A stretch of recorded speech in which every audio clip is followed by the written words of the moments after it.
Halo kaum pemula, kaum recehan, rebahan cari cuan. Oke, gue ucapkan banyak-banyak terima kasih kepada kalian yang selalu support channel ini. Dan yang belum mampir silahkan klik tombol subscribe terlebih dahulu dan jangan lupa juga diaktifkan notifikasi loncengnya supaya tidak ketinggalan dari updatean-updatean terbaru yang ada di channel ini. Oke, pada kesempatan malam kali ini gue bakal membahas mengenai market cryptocurrency, di mana untuk kondisi market cryptocurrency masih memprihatinkan ya dengan adanya beberapa informasi negatif yang masih beredar.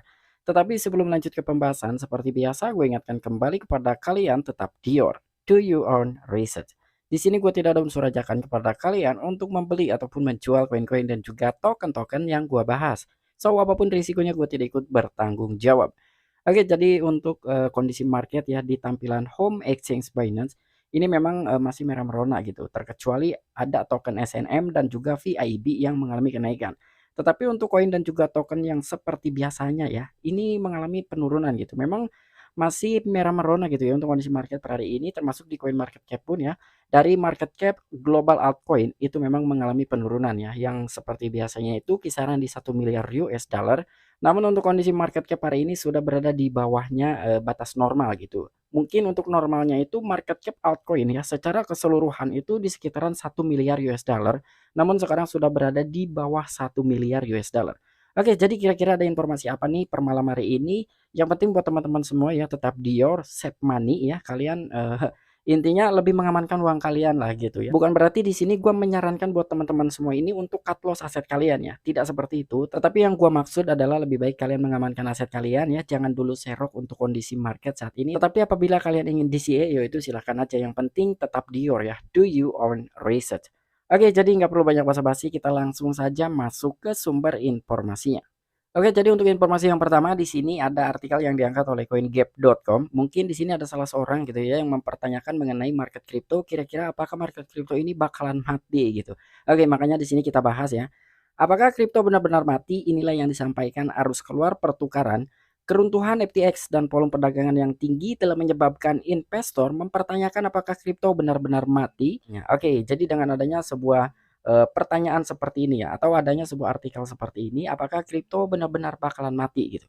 Untuk gue pribadi sendiri ya, mungkin ini tidak akan mati ya untuk cryptocurrency karena di mana juga beberapa orang-orang besar sedang memperjuangkan gitu ya demi mengangkat lagi kepercayaan di industri cryptocurrency. Untuk 100% cryptocurrency bakalan mati, gua rasa ini tidak akan pernah ya.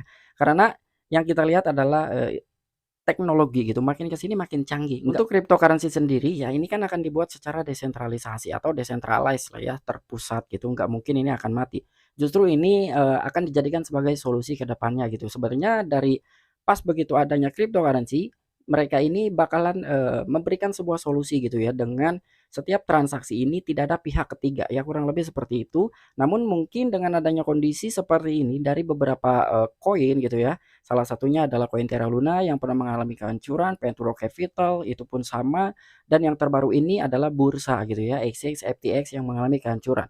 Mungkin dengan adanya kerentanan di industri cryptocurrency saat ini ya, muncullah beberapa pertanyaan, mengenai cryptocurrency gitu. Salah satunya adalah pertanyaan seperti ini gitu ya, apakah kripto akan benar-benar mati? Namun untuk gua sendiri ya, cryptocurrency nggak bakalan mati, tetapi apabila kalian memiliki pendapat pribadi silahkan tuliskan di kolom komentar.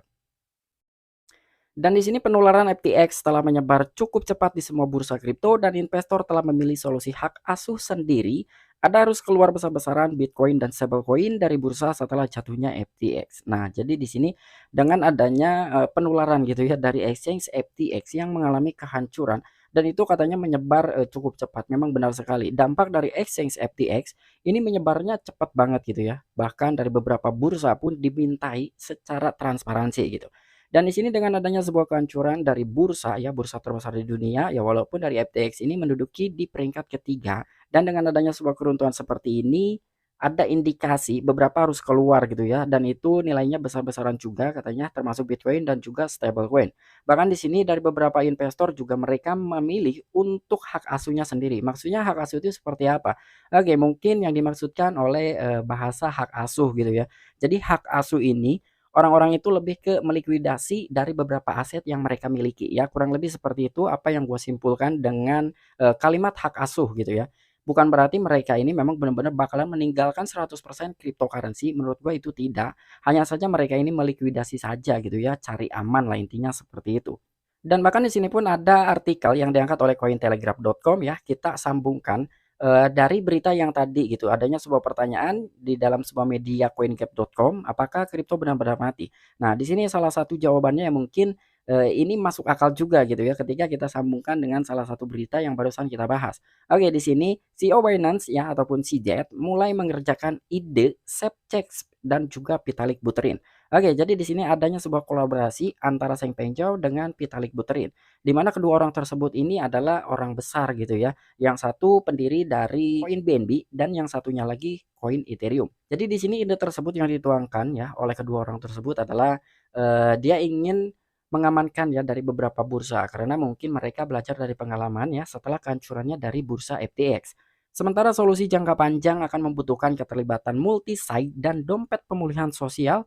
Buterin menunjukkan dua alternatif untuk pertukaran kustodian dan juga non-kustodial dan itu jangka pendek katanya. Oke, jadi di sini apa yang dikatakan oleh Vitalik Buterin ya mengenai ide yang mereka tuangkan ini. Jadi Vitalik Buterin ini memiliki solusi ya untuk jangka panjang dan itu membutuhkan keterlibatan multi-site katanya dan juga dompet pemulihan sosial. Di mana di sini ada dua alternatif yang dimaksudkan oleh Vitalik Buterin. Jadi salah satunya adalah pertukaran untuk kustodian dan juga non kustodial ya, termasuk juga untuk jangka pendek. Jadi memang ada jangka panjang dan juga jangka pendek.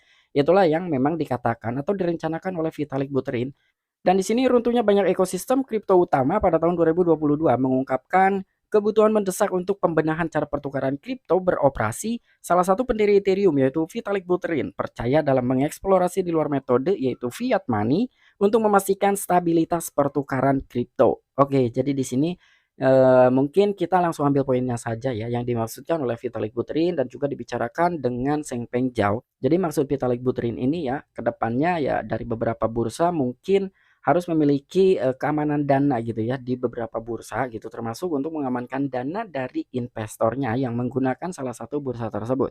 Jadi dengan adanya sebuah ide seperti ini yang dibicarakan, terhadap Seng Pengjau gitu dan dari kedua orang besar tersebut pun mungkin akan mencari solusi gitu bagaimana caranya supaya dari kejadian sebelumnya itu di masa mendatang tidak terjadi lagi. Makanya di sini dari kedua orang tersebut menginginkan adanya sebuah keamanan di beberapa bursa, termasuk dari ketransparansian dari bursa-bursa yang masih ada saat ini. Ya, kurang lebih seperti itu nih, apa yang direncanakan oleh kedua orang besar tersebut.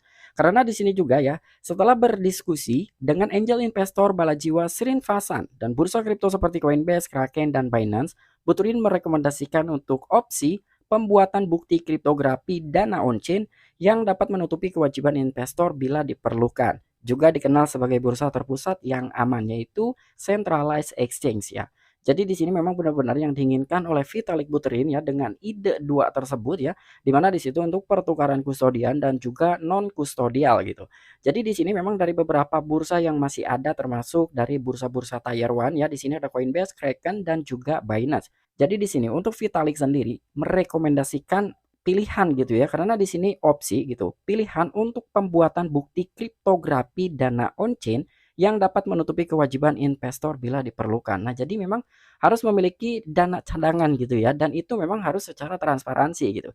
Jadi kurang lebih seperti itu yang dimaksudkan oleh Vitalik Buterin ketiga bursa terbesar di dunia yang sekarang masih berjalan secara normal ya. Di sini ada Coinbase, Kraken, dan juga Binance. Jadi dengan beberapa checks yang sekarang masih beroperasi, yang masih berjalan gitu, jangan sampai mengalami hal-hal seperti yang sudah terjadi sebelumnya gitu. Oke, mungkin itu aja informasi yang bisa gue sampaikan kepada kalian, kurang dan lebihnya mohon maaf.